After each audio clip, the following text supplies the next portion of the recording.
Ladies and gentlemen, welcome back to the No Laying Up podcast. Soly here, 1 hour fall challenge. Can we do it tonight, Big Randy? Hello, Big. God, I'm going to do my part, Soly. And with that's it. That's it. Back to you. Great to be here. TC is here. He has switched up on his cleats and is wearing a Ripper GC hat. I just hate to see it. I hate to see it. A lot like I'm a Cleeks fan. I'm also a Ripper fan. They're in different conferences. Big night tonight, Soly. Hoping to get it under an hour so I can watch my guy Arthur Blank of SGS or SSG fame induct himself into the Falcons Hall of Fame. Very cool. That's sick. Always all about Arthur Blank. That's sick. We got a lot to get to. No PGA Tour golf this week, but we do have Billy Horschel won in a playoff over Rory and Tristan Lawrence at the BMW PGA. Lydia Ko shot a final round 63 to win the Kroger. Ripper GC wins the team championship. Frankie Sappin won the Nationwide in Columbus. We are going to the BMW PGA first for a quick what's in the bag highlights for your BMW PGA champion, Billy Horschel golf ball. He has the Pro V1X model. He loves a ball with higher launch and spin, especially into firm tour greens. He's able to flight it lower when the shot calls for it. Use that spin, actually, if I may say, to almost hole out to win in regulation with a wedge into the 72nd hole. Driver, he has the new GT3 9 degree. He put the new model in play immediately this summer after seeing more speed with incredibly consistent spin rates across the face. Helped him tighten his front to back dispersion and increase distance on mishits. Like most Titleist players on tour, Billy plays a blended set of irons. His 3 and 5 irons are T100s. His 6 through 9 are 620 MB blades. There's no 4 iron. I had to double check the copy there. That's correct. He does not have a 4 iron. He finds the 3 iron setup gaps better with his fairways. He's also got 4 SM10 wedges. That is sick. 4 SM10 wedges, including a 60 V grind, which Titleist launched this week on WedgeWorks. Like all Titleist Tour players, Billy has been through the fitting process and is completely dialed in throughout the bag. Head to Titleist.com to start the fitting process for yourself. Grind. I got to educate myself on the V grind. I didn't even know you could have a V. You're not. I thought you were committed to the T grind. What it is. I am. The T grind's sick. Okay. I need to, you know what I need to do? I need to mess around more with more bounce in the summer. I've learned that lesson. I'm trying to hit off wet Bermuda in the summer with 4 degrees of bounce, and I've been struggling all summer. And it's like, yeah, dude, like you need to switch up depending on the conditions. That's what they told me, and I just haven't. You should just not play in the summer. That's actually been also what I've been doing. We got 2 rounds in the last month. Little play-by-play of the BMW PGA. It was exciting. It was good viewing. A lot of weather rolled in through Wentworth this past week. They had some tees moved up. They had lift clean in place in the fairway. There was mud everywhere, a lot of moisture. Rory McIlroy made an eagle on the 17th hole today. Hit a 3-wood on the green from 282, rolled in a long putt to tie the lead. Had 252 into 18. I'm not really sure what happened off the tee there. I know he pulled his tee shot just a little bit, but tried to rope hook a 2-iron in there, and it was so sick. A very bad shot, short and left of the water, was unable to get up and down. You called it an aggressive layup. Yeah, it was a wonderful layup to the only. He was extremely lucky to be dry. Matteo Manassero was in the final group with Billy Horschel and Rory. He faded on Sunday, but continues to have an incredible bounce back year. And had a great week as well. Tristan Lawrence shot 65, got in the house at 20 under par. We got a 3-way playoff because Billy Horschel birdied 18 after laying up, almost holed his wedge shot with a ton of backspin there on the 72nd hole. It was great. It was just good viewing. They go into the playoff. Rory cut the corner with 3-wood, but both he and Billy made up and down birdies. Tristan Lawrence played the hole very suspect way, drove it into the right mud and tried to hit a fairway wood off the mud, topped it into a bunker, hit the bunker shot into the water. He was out. And as you want to take us through the controversy here with Billy's bunker shot, his 3rd shot on the playoff, TC? Yeah, I thought it was classless, right? I thought Billy. Is this going to end with you apologizing? Like, do you want to clarify any of your wording? No, I'll be serious. Like, I've come around on Billy in a big way. I found myself rooting for Billy all morning this morning. I was way in. Like, the cup is full after the last 2 weeks of coffee golf, European Tour golf. It's been awesome between Royal County down last week, Wentworth this week. I was hoping for Montecero today. He was one of the maybe 4 guys that shot over par today. Just didn't have it. But Billy was just nails down the stretch. And Rory makes that eagle on 17 and then, kind of makes a mess there. And then Tristan Lawrence is clearly out of the playoff, but he's chipped from across the hazard after he dropped and basically had to walk around the bridge to get to the green. And Billy's about to play. I don't think it was the bunker shot, was it? Yeah, he was in the bunker. It was the No, putt. he was in the bunker. Oh, yeah, because he's coming back down, and yeah, hits a fantastic bunker shot. But before that, the rules official calls him off the shot and says, "Hey, wait for Lawrence to mark that for a potential backstopping thing," which Mm. it could have gone in the water. Like he could have hit it long, gone in the water and all that. And then Billy gets all chippy with the rules official because he was ready to play and all of that. And listen, Billy should have been doing the right thing from the beginning there. And it was just one of those things where it's like, man, like protect the field, right? Like protect Rory there. I think if I'm Rory in in that instance, I'm like, dude, you gotta mark that.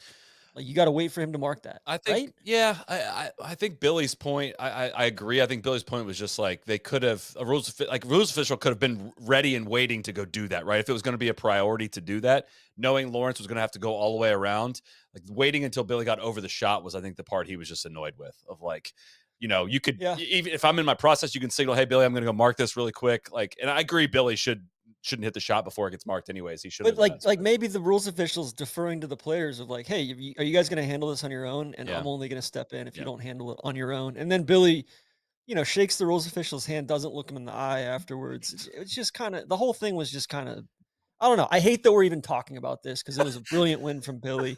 He went toe to toe with Rory, beat him, and all that. And I've come around in a big way on Billy, as you guys know. I think do I think he's performative sometimes? Yeah, but also I respect the hell out of him for playing in Europe more than some of the European guys do. He loves playing, over in London. He loves playing links golf. He loves playing Heathland golf, and he puts his money where his mouth is. Right? He's a big supporter of the APGA. He raises a lot of money here locally, and I don't know. I've come around on Billy. I think his heart is in the right place. I think he's a good guy at heart. Randy, just stop talking about all this backstopping stuff here. I hate that we're all talking about it. I read your tweet on that. I read that. I was like, okay, this is obviously like he's being facetious here. Like literally I'm not. nobody is talking about this but you, and you're like, I hate Tron's that we're having this conversation. I was texting with Shackelford about it all afternoon. And I was texting with some of the PGA Tour rules officials about it, and they said that guy's going to be at the President's Cup this week, and so we'll see. Mm. I'm very very unhappy that we're even having to talk about this.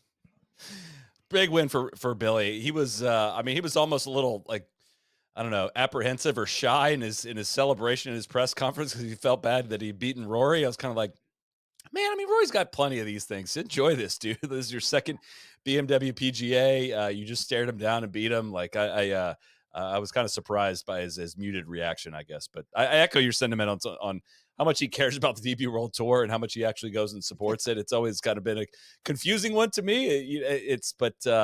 Billy, there's a whole lot more good with Billy than there is bad. I think. Yeah, he's going to rub some people the wrong way at times, I think, but overall, good-hearted person, at his core, and I find myself rooting for him a lot too, TC. So I think Billy makes mistakes at full speed, which I respect. Yeah, that's a great way to Right. put it.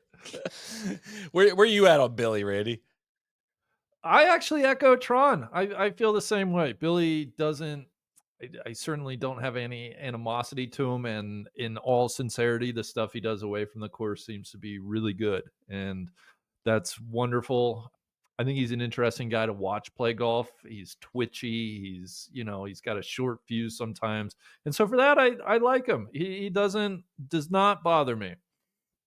Yeah, he really I don't think there's anybody out there that gets more out of their talent in their game than Billy. Like he works his dick off. And he just I don't know, he just seems like he always especially from where he was a year and a half ago too, right? I mean, it's crazy to see how far back he's come. Same with Manacero, right? It's I don't know. It's a complicated case, but I think Billy is I like the way he plays golf and I like his swing and he just maximizes his talent. So I want to get to Wentworth. I want to get to this event. I think we've talked about it a lot. We're maybe going to be trying for that next year, potentially. I mean, we just got to figure out a way. We also, I mean, who knows what the hell is going to happen with the golf world? But this is primed for whatever this global tour, if this global tour is going to ever happen, which nobody seems to really be talking about anymore. Like, this is one where you need all the best players playing over there. Like, there should be one big event in London or London area for those fans, because those massive crowds out there in shit weather, like getting to I'm sure Rory has a ton to do with that, but that's their premier event. It feels like it just has a little less steam every single year, just kind of the way golf is trending in general. And I'd like to see that event really thrive. So, Which it's the one thing too that you can do opposite football. You can have these morning yeah, good events for point. the US, Mhm. and last week was the same thing at Royal County Down, and let's get a few more of those. Let's get the European swing like you're August, September. It's money for it. And I'm so fulfilled when I watch DP World Tour Productions, that world feed that they throw on Golf Channel. Radar and all those guys, it's just like it's like what I grew up loving about golf, right? They stay out of the way. They show a ton of golf shots. The interviews are additive. They show some fun crowd shots. They just cover it in a way that's like unobtrusive, but they take pride in it as well. And it's like how I fell in love with pro golf in the first place.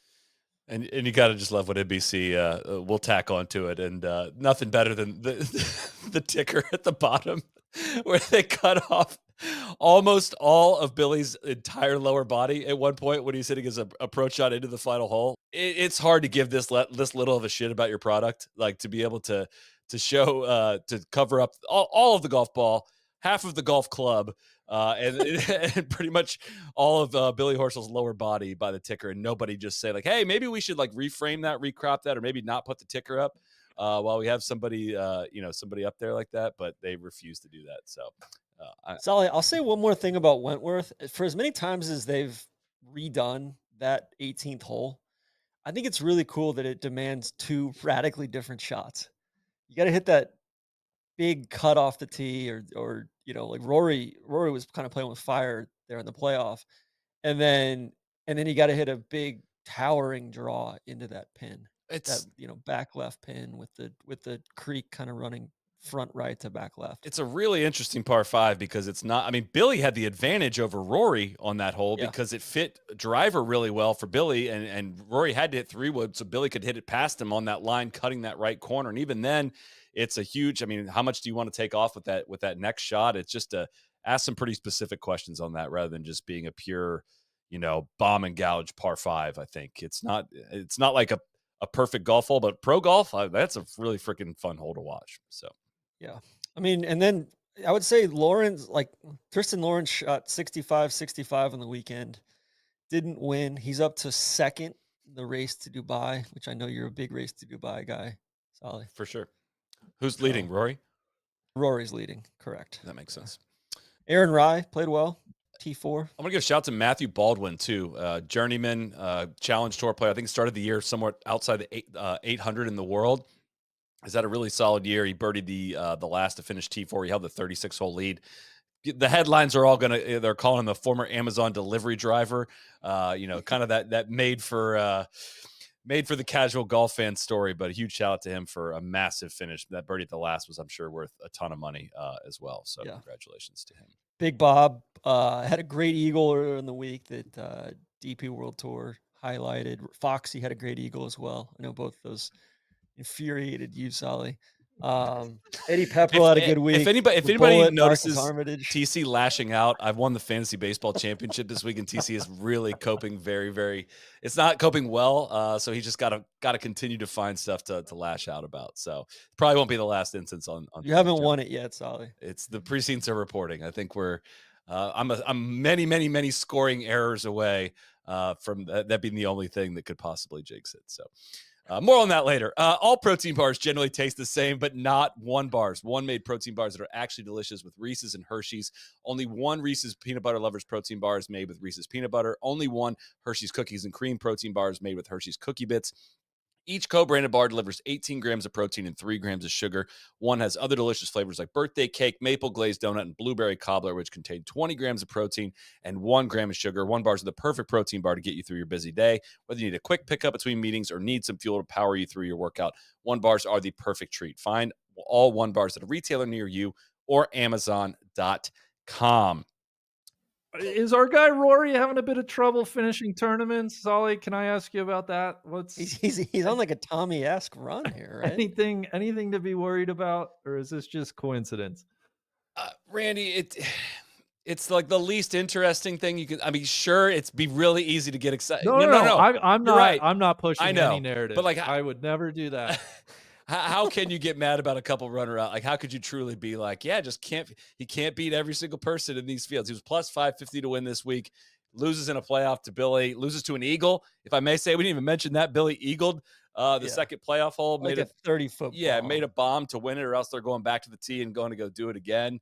That's just golf happening. I mean, it's like Rory has an ability to process and channel these things to say like this. You can't, if you're getting really upset about like this second place finish, you're kind of doing golf wrong because you're just destined to have your heart broken by it every single week because it's funny. It's funny to hear you guys take such a different tack with Rory versus say when Tommy. Oh, don't you dare. Don't you dare. A little bit more equity. I mean, listen, going back to the Canadian Open, 4th, 2nd at Pinehurst, 4th at the Scottish. List 5th off at the Tommy's Olympics, PGA Tour wins. Go ahead, 2nd TC. at the Irish, 2nd today at the BMW PGA. I'm just saying.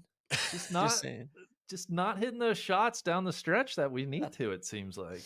I believe it is 26-0 in terms of PGA Tour wins to Tommy on that one. So I don't know if that's the best comp you could have pulled out, TC, but I do appreciate you reaching for it. We're talking DP World Tour golf here, right? Do you want? I'm sure we could a bunch of those. We could compare that as well. I believe Rory has 17 DP World Tour wins. I don't think our bit has been that we are questioning Tommy Fleetwood's DP World Tour record over on that tour, TC. I think we're waiting for him to win in the U.S. Randy's waiting. I'm fine with what's going on. Randy's the one that's upset. Well, can we talk about somebody who did win in the U.S.? Please. Los Rippers. Okay.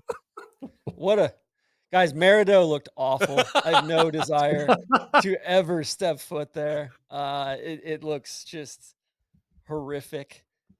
Just like really, really weird kind of between Bolingbrook last week and then Merido this week. Playing opposite the Cowboys. At home game. It's hot as shit. Like, I guess like I can compliment it and say it was firm. It was firm and kind of windy, which is good. Yeah, it sounds like it's a tough scene there at that club. TC, can I jump in here? Yeah. I am so close to being so all in on the LIV Team Championship until they get to this final round and switch back to stroke play. It's stupid, maddening. I found the first 2 days of this tournament genuinely interesting, like stop. Like, of course, would it be way more interesting if they had better players, more complete set of players, and if we actually understood how the teams were built? Of course it would. But the actual team match play, it's a great format. The 3 matches is incredible. 2 singles matches, and the 2 other guys play an all-shot foursomes match. So there's 3 points. You can't have matches, right? So you play until the points are settled, and like that's how you decide who advances. You get to pick your opponent. Like, that's a great thing, like a great idea that I feel like we've always ridden for on like the actual match play. Like the old Dell match play would have been a way more fun way to do it. Maybe, I don't know if all the teams need to make the playoffs, but the Ironheads beat there's a 13-1 win. The Ironheads. Solid. The equivalent would be like if the 2024 Chicago White Sox were able to get into the playoffs. Yes. And then somehow like beat the Dodgers and then beat, whoever else is playing good, like the Brewers or something this year. And then somehow like they almost won the fucking thing. It was insane. And you got Danny Lee out there. You got Scott Vincent, both the Vincent brothers in the finals here. Kieran Vincent, who looks like Sideshow Bob, there with Legion 13. Legion 13 got, Rom didn't even show up. He went home. They had to sub in somebody, John Catlin. Went in for that. That's tough. Which I wish I knew you could do that, because I would have advised my cliques to do that. There to sub out Samoya. But I mean, like, with 4 holes or 5 holes left, it looked like the Ironheads were going to get it done. And Na played brilliant golf today. It's crazy. I was it was truly one of the biggest upsets. I mean, they beat the Crushers yesterday. It was sick. It's crazy. Danny Lee beat Bryson Dallas. straight up. It was like legitimately interesting. Like it's wild that there's only one of these events a year that I'm like, hey, this format is intriguing to me. I don't know if you could do that every week of like, just having a head-to-head matchup. I think that'd be more interesting. It's the one event that's different on their entire schedule. My thing is with the other ones is just like, dude, it's just like stroke play with a little bit of manufactured team stuff. And today, it didn't do it for me. The stroke play at the end is too chaotic. I struggle to keep up with it as to what exactly is happening there. But the match play is just very easy to understand. It translates really well, and I'm so in on it. So maybe make it 8 teams get in the playoffs. How about that? Cut the bottom 5 out, and then do your first 2 days that decide the championship, and just have the final round be just the championship. Which going back, we had the 13 seed over the 4. So that was Kokrak and GMAC collapsing. That was Smash, tough. which my Smash squad. You're a big Smash guy. I've got a Smash hat back here for you. I appreciate that. And then they make the other teams still play today. There's like a consolation bracket, so there's a tier 2 thing. So Stinger was -15 today. Fireballs were -14. Smash shot 300 today over four balls. Oh no. Brooks shot 80. Seriously? Today. Just completely mailed it in. Like he wanted to talk about Wolf quitting. Like he quit harder than anybody. So but we had the 13 over the 4. Then the Ironheads, the High Flyers beat Torquay. 12 over a 5. It was crazy. You always can expect one of those that come tournament. You can throw out the records when you get to the LIV Team Championship. Like that's what I always say. Or something, Yeah. And then, Stinger just crushed the Cleeks in the first round. What's your reaction to that? What do you have to say about that? Yeah, any comment? Where do we go from here? Keimer pairs himself up with Blandy and puts Samoya and Moronk out in singles when, you need to put Blandy in singles. I don't understand what they're doing there. So just isolate your 2 worst players. Are you? 100%. Do we need to make a change? What's the off season? I mean, hopefully Keimer, is sacked, Randy. That's all I can hope for. Can he be? What's his status? I think he's a non-equity captain or owner. I think he's one of the so when I went last week, all the Cleeks gear is 25% off. It's the only team. The only team that has their gear on sale, and I'm told that the Cleeks are about to do a massive rebrand. Oh no! So you didn't tell us that. They just brought in a new general manager. He was the CEO of Minecraft prior, I think. I swear to God. Oh, he's a Swedish guy. So, we'll see. And then, I don't know. Like yesterday was awesome watching Ripper playing the Fireballs. Hold on. And there's no you David had to hold on. You had to have taken some of that Cleek stuff up to somebody working the register. Like, what the fuck is going on here? Why are these? Well, no, actually, Soly, you'll like this. You'll like this. I mean, look at all these hats. Soly, it's better. The story will be better than that. And also, TC came back to the Solheim Cup Saturday night, literally with 20 hats. Range Goats hat. How much did you spend? Smash hat. Like $400. I put it on the company card too. I got all you guys. That's how I knew how much he spent. Yes. So then one of the I guess like their merchandising person texted Claire Rogers, and she's like, "Hey, this guy came in and he bought like $400 for this stuff." Because it was like being at the Masters, man. I swear to God, they could not keep the Crushers gear in stock. It was flying off the shelves. Majestics don't sell hats; they only sell visors. I got so much. I'll do a whole gin and tonic just about this stuff. But God. I got, look at this Fireballs hat. It's sick. So anyway, the lady that checked me out, I guess used to work for Golf Magazine. So she texted Claire Rogers. She's like, "Hey, this guy came in and bought like $400 worth of stuff." She was like, "Oh, you got to get the Cleeks, like the checkerboard hat." And I was like, "Oh, I already got one. It's at home." Got that. And she's like, "Oh, what about this one?" I said, "No, I've already got that one too." And then she realized after the fact that she was like, and then I realized after 10 minutes after that was Tron. So, I mean, I cannot emphasize enough like the people watching. It's like going to a music festival. Like that's the comp, right? Bolingbrook was so freaking weird. And I mean, not a good golf course. It's like a What? $70. I mean, Sully, you've played there, Of right? It's like a course. $70 muni. Bryson said they could host a major there tomorrow. Props to them. They did firm it up. But man, it was like a lot of the comments that I heard from fans were like, "Oh, they need 2 bartenders back there, one on the register and one like Lollapalooza has that. Why can't we have that here?" Like that's the kind of comments you're hearing. But Bryson, I mean, it's Bryson, Bryson, Bryson. It's He crazy, is man. the needle. Yeah, yeah. Well, yeah, it's I still like struggle to, and I think it's pretty consistent with comments we've made in the past and kind of how I view it is like it's a good outdoor event, like golf aside, like it's just a good outdoor event to They attend. should lean into the in-person thing of like I walked around being like, hey, they didn't have it enough grandstands, which I think is probably they don't want to build a bunch of grandstands and then have them be empty, and then guys like us will dunk on them because they're empty or people are on different sides of the course. There wasn't a lot of shade out there. It was hot, but like it was packed and it was well run. I had a positive experience out there, but like the music is the music is just bizarre, kind of dystopian. And then B, like I think they finally started to stagger. So the leaders tee off on one, and then they'll put a couple midfield teams or like midfield groups that are kind of middle of the pack out on like 16, 17, 18, so that the last place guys don't come through immediately after them because everybody gets announced on one. And so it's just a really, really weird vibes where like you've got Matt Wolf coming through at like plus 10 Hmm.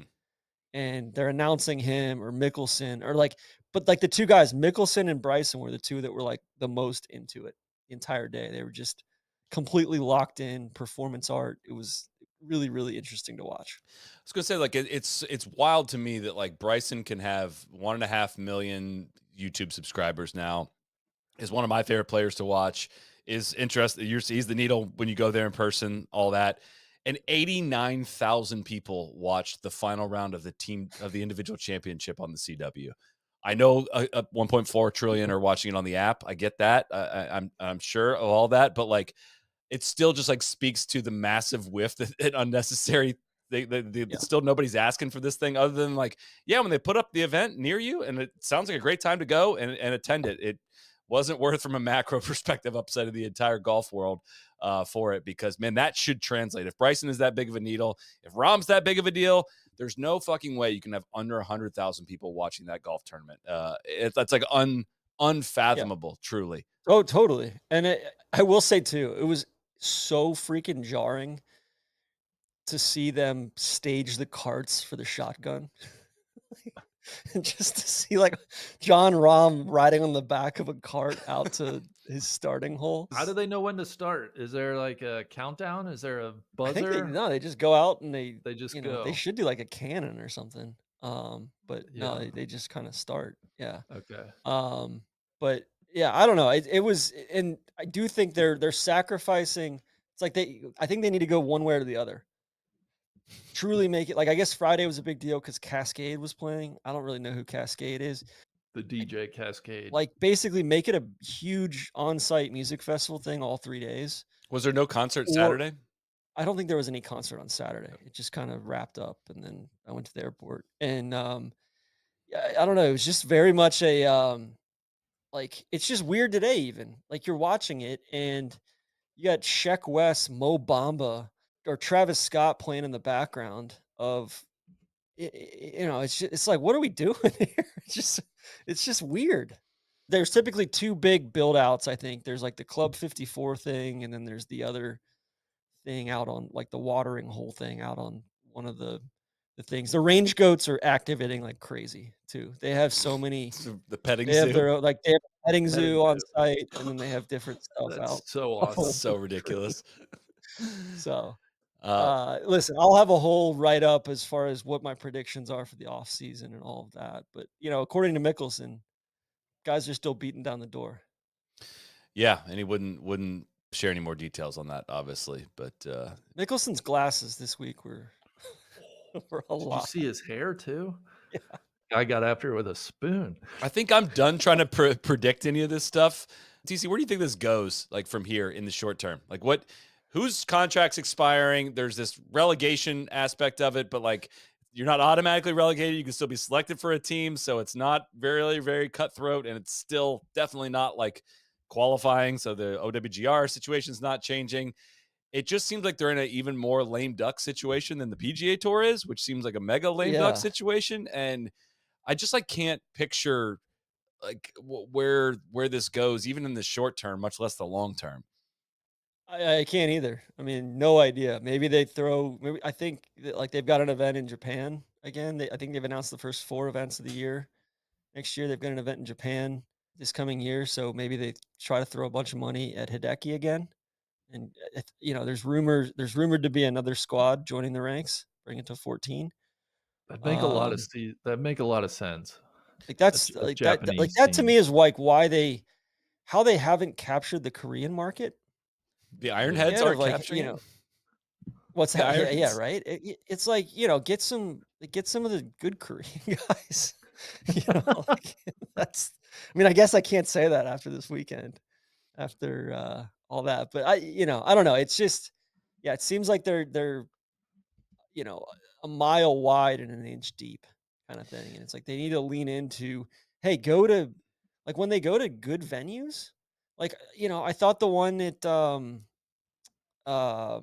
like Valderrama was interesting. It was a good golf course.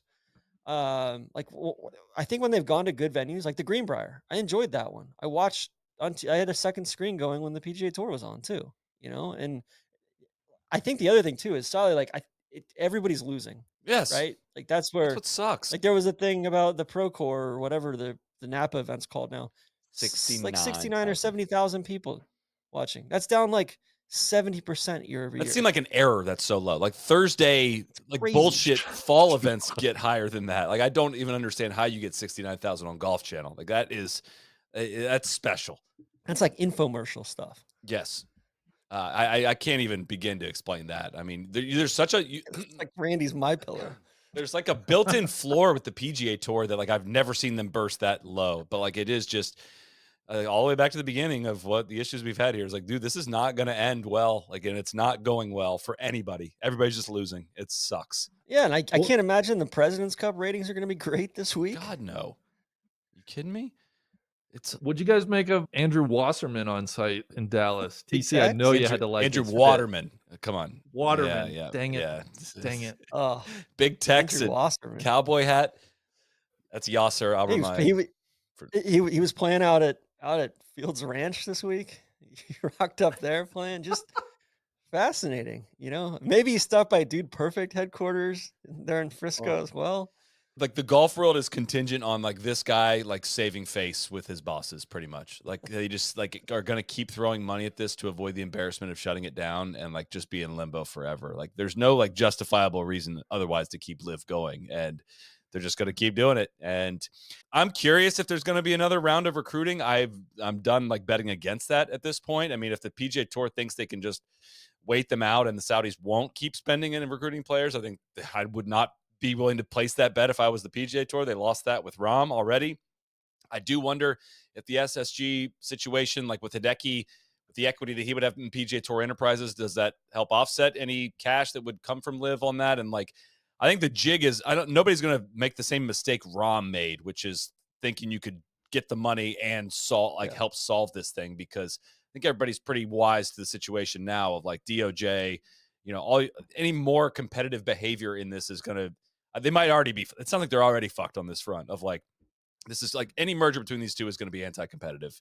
And you guys have Well, that's proven the it by thing, all the especially when dumbass stuff you've done. 51% of the guys or whatever, 60% of the guys are saying they don't want this merger, or they're, that in and of itself is like labor is saying, cool, we don't want this. Right. Right. Yeah. I don't know. It'll be really interesting. I think the thing with Yasser too is like, it seems like, it's like, how is there not a single event in Latin America? I know there's one in Mexico, but like in South America, or basically if you're putting up these events that are not garnering you anything anyway, then like try to get a foothold at least in certain places, right? I'm told Chikara is not happy. He wants out. but the kid that won the US Am wants in badly. So he'll probably be on those fireballs. Chikara wants out of LIV completely. Correct. Yeah. Allegedly. That's what I'm told by multiple people. So, bottom line is, I do want to say I was proud of Leash, proud of Cam. I thought they played really, really well. Yesterday, especially, coming down the stretch, Puj and Chikara had them both dead to rights. And I think it was either Jonesy or Lucas Herbert. And on The Gladiator. 14, both of them made crucial errors. Both the rookies made crucial errors on that 14th hole, par 3. And, Los Rippers just ripped it from them. So, Soly, I'm getting into Arlo White too. Are you a big Arlo guy? Yeah, he's getting me excited about it. It's there's a sense of now it's energy off season. Nothing to be excited about anymore. The season's over. That's it. Shut I it think down. I'd take Arlo White over Dan Hicks at this point. Sure. I mean, I'm not willing to engage this debate. God, I listened to Dan call the Miami versus Notre Dame football game Saturday. Oh, my guy was struggling. Didn't think it was his best work.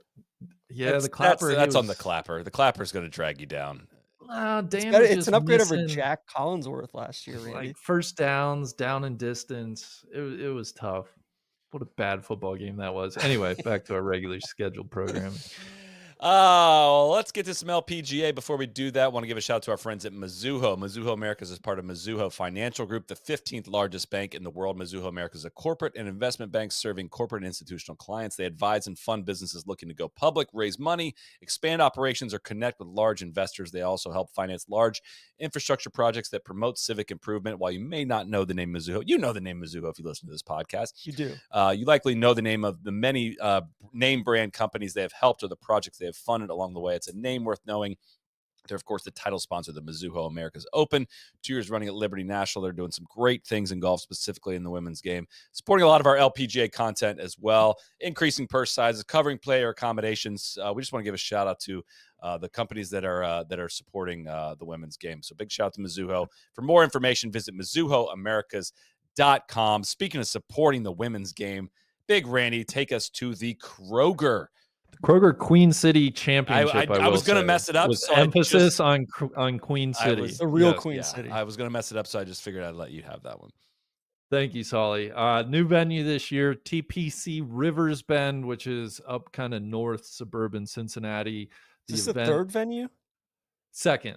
Kenwood Country Club for 2 years, and now first year here at TPC. They'll be here at least 2 more years, and I really hope this can be a long-term home for the event. I think Kroger and P&G, good sponsors to have. Lydia Ko. Lydia Ko was the story. She shot a final round 63 today. Wins by 5 strokes. Her 63 was the round of the day by 2 strokes. She chased down Gino Titicum, who finished solo second. Guys, Lydia is just in fuego. So it's her third win in her last 4 starts, going back to that Olympic gold. She finished 9th at the Scottish Open and then won the AIG Women's Open and then won this week in Cincinnati. 22nd career LPGA victory, 3rd this season. I think the thing that shocks me, right, with Lydia, she still trails Nelly by 100 points in the Player of the Year race. And I'll note, like, the Olympic gold medal didn't get her any points. That's not recognized by the LPGA Tour. The crooked LPGA Tour. But, like, if Player of the Year were a vote, I think, which it's not, I think Lydia is building a case, right? Especially if she won once or twice down the stretch, perhaps if she won the Tour Championship. Like, rewind back to April, May, and it was like, oh my God, Nelly's Player of the Year. Like, this is unbelievable. And Nelly's just stalled out a little bit, and we see Lydia really building this second half of the year. Of course, she gained Hall of Fame status with that win at the British. And so I guess that's what I'm curious about is how can Lydia keep this going over the last couple months of the season? The LPGA heads to Arkansas next week for the Walmart event, and then they do an Asian swing, and then they come back stateside with a Hawaii event into 2 final Florida events. So Lydia might not be done winning. That Player of the Year race could tighten up. something to keep an eye on there. The other thing, guys, that I wanted to talk about was Gino Titicum, who I mentioned finishes second. It's her 7th top 10 in 12 starts this year. She's 21 years old. Her one win was the Dow team event with Ronning Yin. But I was just curious because I'm looking at Gino's career now, and this was her 36th top 10, which blows my mind for a 21-year-old. Like, Lilia Vu has 19 in her career. Rose Zhang has 8 in her career. It's just incredible what she's doing, but only 3 wins. And so I was curious, like some of these other top players, how many wins for top 10s? What are they converting? The percentage they're converting at. And what I found interestingly is, like, you look at Nelly, she's got 14 wins and 65 career top 10s. Jin Young Ko is 15 wins, 58 top 10s. All these like best players in the world, Lydia Ko, 22 wins, 111 top 10s. They're all winning at about a 20% clip when they finish in the top 10. And I just thought it's interesting that Gino Titicum is 3 career wins and 36 career top 10s. That's about an 8% conversion rate there. And I don't say that to slander Gino. Today she just got beat. Lydia went out and won this golf tournament. Gino, yeah, sure, she could have shot a 65. It's a big ask. I think I just am very bullish on, at some point, Gina Titicum is going to start winning golf tournaments, and she's going to win a shit ton of them because she puts herself in contention in spots, honestly, more so than anybody on tour.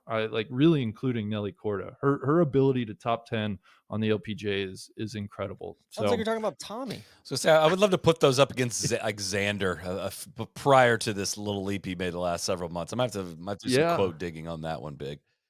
I will say, Randy, one of Gino's wins was the Dow. The Dow, right? Team event.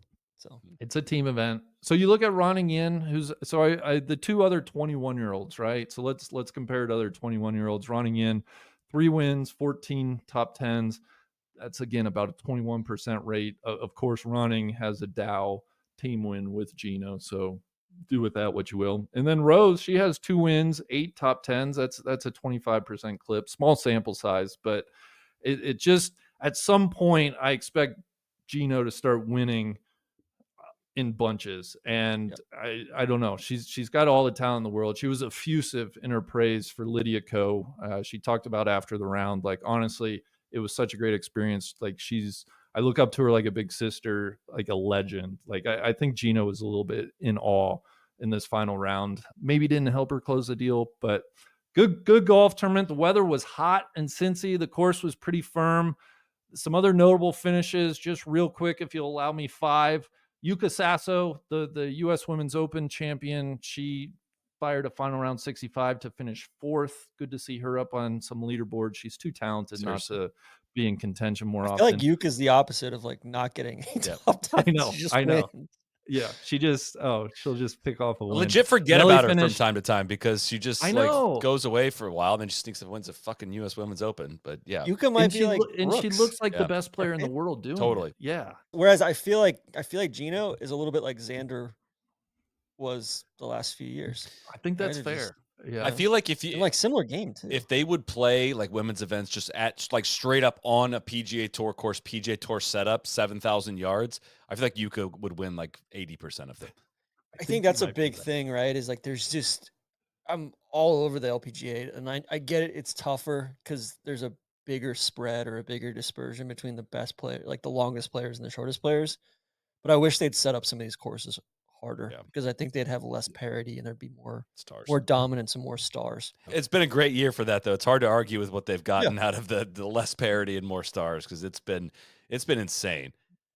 But that's the exception. It is, and I wouldn't credit the setups to that other than to say like it actually has broken really, really well for the LPGA Tour this year. That was like kind of my main beef for the LPGA Tour going into this year was it just felt like those big names were not the prior year had not done what they've done this year. So Nelly, top 5, wanted to call her out. I think she was talking the beginning of the week, just exhausted. So still a high floor result for her. Albon Valenzuela, somebody TC and I and Soly, we watched a lot of at the Solheim Cup last week. She finished up. She had a great Sunday singles day against Lily Vu, ended up having the match and the deciding half point, but comes to Cincinnati, finishes T7. Great result for her. And then Maria Fossey, she shot us third round 76, but this was by far her best tournament since early June. She ends up finishing tied for 19th, was very much in it through the first 2 rounds. Always interesting to see her name pop up on the leaderboard. And then Lexi and Charlie also finished T19 there with Maria Fossey. So, and shout out one other thing. Sorry, they invited the sponsor exemptions this week were fantastic. It was a bunch of amateurs and recently turned pros, big names in and around the amateur and college game. You had Gianna Clemente, Amari Avery, Yana Wilson, Anna Morgan, all very accomplished. Unfortunately, none of them played well. They all missed the cut, but I applaud the Queen City Championship for very thoughtful, exciting. Webb Simpson was trying to get in, but they wouldn't let him. They didn't give him a spot. Yeah. So that's about it from Cincy. I do want to point out TC. I think we mentioned her at last year's Solheim Cup. Helen Bream on the Ladies European Tour wins the La Sella Open in Spain. She shot 66-66 this weekend. Soly, why is that a big deal, you're asking? Well, Helen Bream is 19. She just turned 19 years old. Big German. She's 6'3". She's a big German. She hits the shit out of the golf ball. And this was her first pro start on the LET. So she pulled the Rose Zhang. I think TC and I think we got to save a spot for her in Holland in 26. We do. We've already got a spot saved. Okay. She's sliding in. The more we hear about, I was talking to some players who were on the teams last week at Robert Trent Jones Golf Club. I can only say that some of the decisions that Captain Patterson made are even more staggering in hindsight. The eye test may have gotten personal away from dynamics and various affairs that were being had. It's crazy. It's when the eye test goes bad. Yeah, tough week. But in all honesty, Helen Bream, that is a name to remember. She won 3 times in a row as an amateur back in June of this year on the LET Access Series. She has been beating down the door, and to win in her first LET event that's big stuff. So kudos to her. Wow. Great stuff, Randy. Thank you so much for all Randy, of that. I didn't realize that the Lotte moved to the fall either. That's great. That's like, you know what? Like we've given the LPGA a lot of flack the last week and a half or so, but that one used to kind of be a stray event there in late April, and the fact that they're doing that on the back end of the Asia swing, it's is on great. the way back. Yeah, I know. I agree. Good on them. Awkward event and I guess it gives it people that aren't playing the Asian events. Yeah. It gives you a ton of lead time to get out there to Hawaii. Some other news and around the golf world. The PGA of America announced that LIV players will be eligible for the Ryder Cup, which they already were. They announced Thursday their board has determined LIV golf players will be eligible for both future PGA championships and the Ryder Cup. LIV players are offered A3 membership into the PGA of America, the same granted PGA Tour players, those on the DP World Tour, and 9 other circuits around the world. They need to offer him A5 Wagyu membership. This was seen as a massive win in the peace talks of bringing the golf world back together. I don't think it was that, other than I don't know exactly what this was all about. I know there was an article Didn't going. Brooks play last? He did, but there was something going around about how Bryson might not be eligible because he doesn't have membership. I don't know, but they clarified it, and they're going to be eligible for it because they now have PGA of America membership. So. PGA of America is just killing it. They announced that right before the President's Cup, which I'm sure made the PGA Tour happy. The ticketing was a complete mess again this past week, just like 4 years ago. Their site crashed for like 30 hours. They're charging $250 to $425 for practice round tickets, and the face value of the tickets for competition days is $750. Which, listen, get it, like. New York is it's going to be a big thing, but when the face value for those tickets is $750, they also had the wrong dates listed on the website. Which is just like, guys, and the more I hear, the more it sounds like they're out on the PGA Tour purchasing the Ryder Cup from them, and they want to keep it in house. Which, if you do want to keep it in house, then you need to act like a serious organization, guys. And I was going to make a plea for them to fix the commercial load for the Ryder Cup when it does come around, but we know that's not going to happen either. Yeah, So that's stupid. How dare you, Soly? Joel Beal had an article. We'll skip past one storyline from this week, which was I gave it some oxygen, and I wish I didn't. Of just like I was kind of joking about, but there was rumors going around that potentially the Jon Rahm needed to give his money back to be able to get back onto the PGA Tour, which just didn't sound true from the get go. Then I was just pointing out that like this is very Bloomberg needs to be better. It's all very silly. They shouldn't be reporting for sure. that. Yeah. Everybody's got to be better.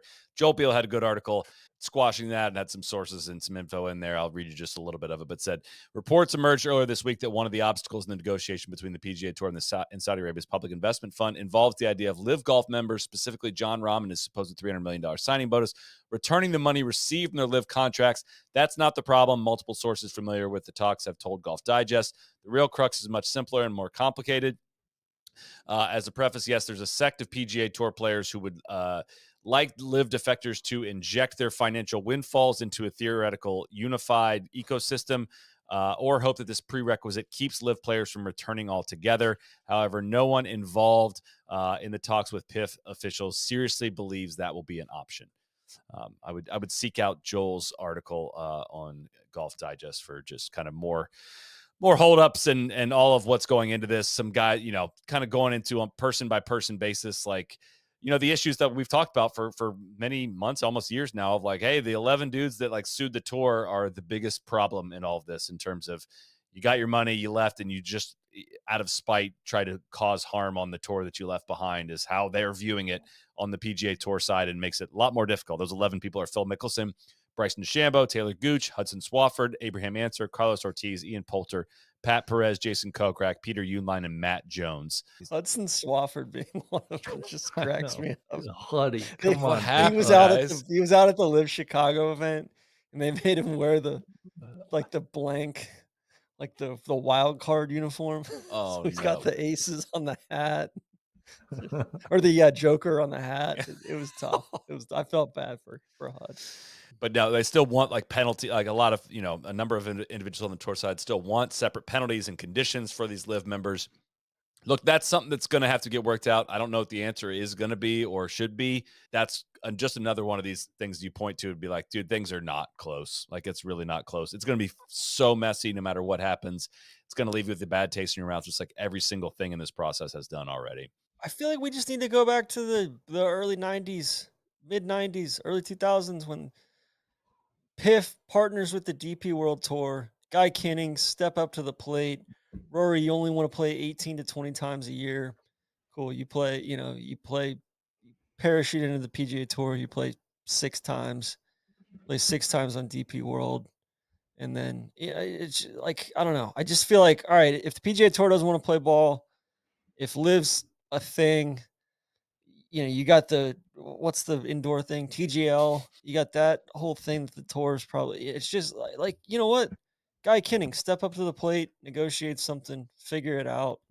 Let's break into different varying parties and just make this a kind of a tri-party thing instead of this duopoly.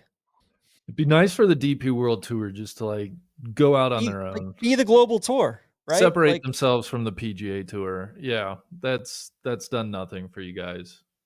Well, that's not true. But at this point, like, what is? Like, I don't. Can they negotiate directly with PIF? I don't know. I don't know either. It just gets really. And then Jay got his hooks into him with European Tour Productions thing, sold off part of that. I don't know. What a fucking mess, man.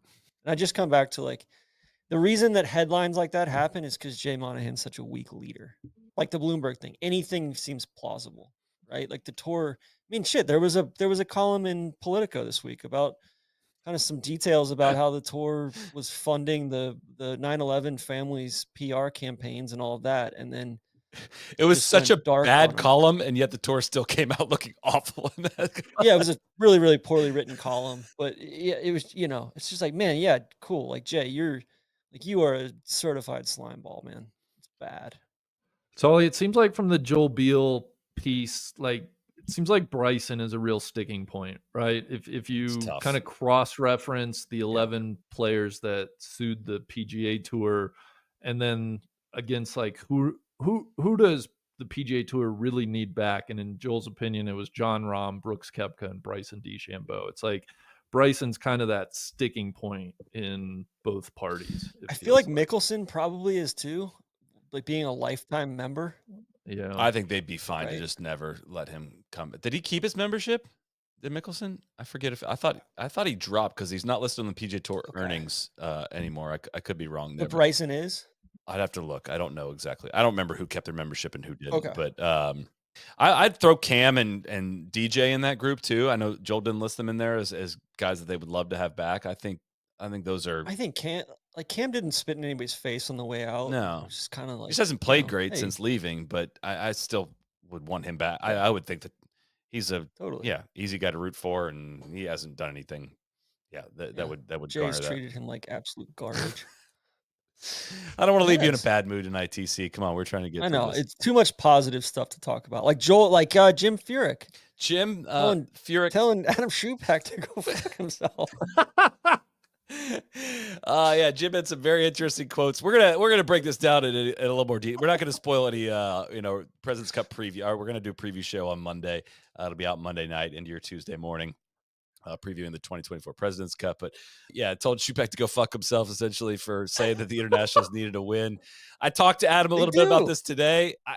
It was a little more facetious than I think it sounded like it was written in text. And they were just kind of, shooting the shit a little bit on that. And Jim did say you could quote me on that, but I think I was very much one of those things. I think if we would have heard the audio on that, would have been like, okay, they're just kind of razzing each other. They've known each other a long time. So I initially read it though as like, what the fuck are we doing here, guys? Which I might be at that conclusion by the end of next week. Also, I reserve the right for that, but we'll get into that. Sorry, I just saw Michelle Money and Mike Weir Your captain dancing around Your the captain. first team. Are you pledging I'm support good. to the internationals this year?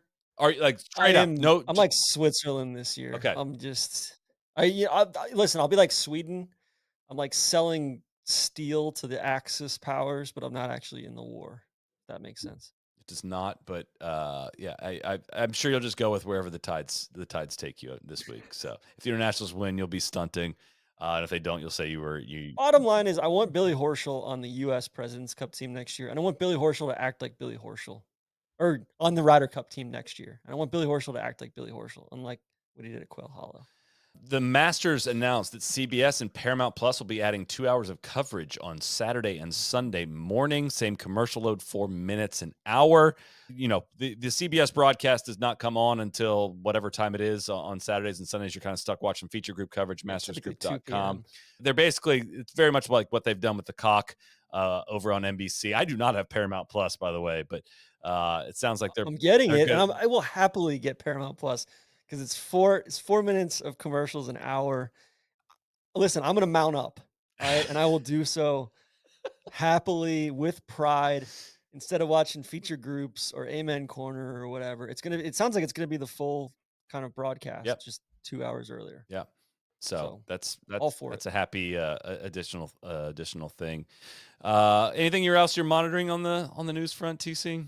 Yeah, you know what? I have been monitoring Daddy D and Cabot citrus farms. Some sort of land swap going on down there on the Gulf Coast. And it stinks. It stinks to high heaven, Randy. And Is our guy Nate Monroe all over it? Nate's not, but we got all sorts of all the spidey senses from across the state have been going up. Daddy D was trying to build some golf courses in some of the other state parks around Florida, which I'm not opposed to, right? I think there's some good land to do certain things with. Got to pick your spots, and you got to be transparent, my man. You got to involve the public in this. Sell it. All right. But Cabot, this whole thing with this timber swap and this ecological preserve over there, it stinks to high heavens. I hate that. Tune into the Trap Draw podcast for more information potentially on this. Yes, thank you, Soly. What else? I wanted to shout out. We're doing a fundraiser with Stone Creek Coffee for the Evans Scholars Foundation.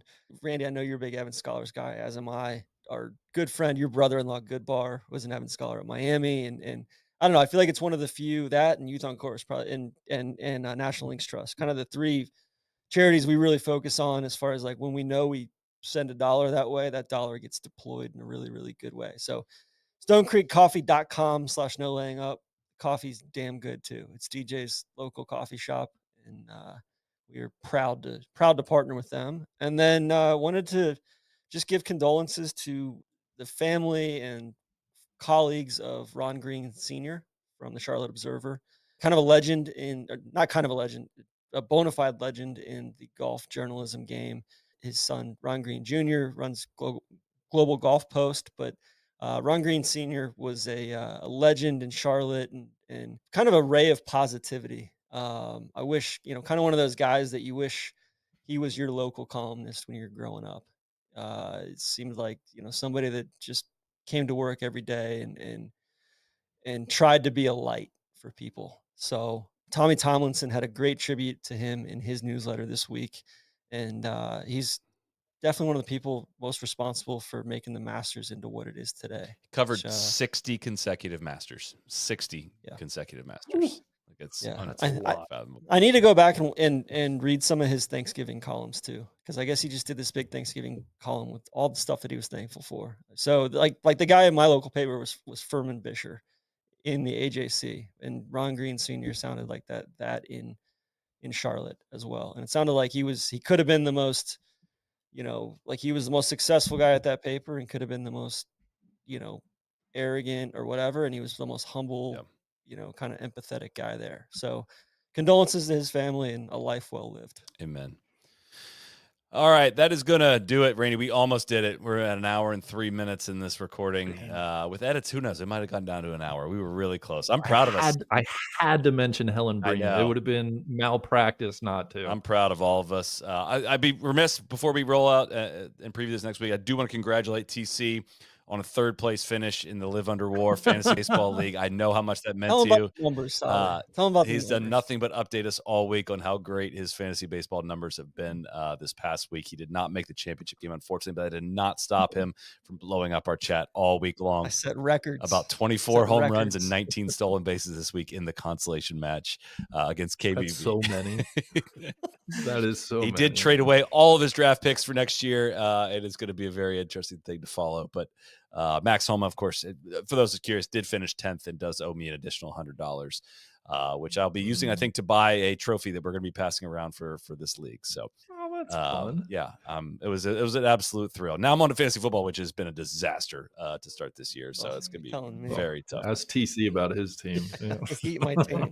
Randy, propose me a trade, my man. I will. I'm about to go grab me a couple high noons and go paint a nursery here tonight because the clock is ticking over here. Time is moving very, very quickly. So we are going to have President's Cup content all week. We'll have a preview out Monday. We'll have a happy hour on Wednesday after the captain's picks. After the first round pairings are announced. Live shows Thursday, Friday, Saturday, and Sunday. Again, this event is a 4-day event. We'll be live after each and every round. Look forward to bringing you that. That's the end of our live shows for the year. So shout out to High Noon for supporting those all year long as well. Soly, I'm concerned. It's Royal Montreal. Montreal means Mount Royal. So it's Royal Mount Royal. According to Shane Ryan. Shout out to Shane Ryan on that one. But Bad. Listen to our KV and I did a deep dive on the President's Cup. That's in your podcast feed. So good. Go back and listen to some of that on how it was founded and started and all that. It's very interesting. So that is going to do it for Sunday night. Thank you for being here, TC. Thank you for being here, Big Randy. Thank you, everyone, for listening. We'll see you back here this week. Crack on. Go Rippers. Cheers.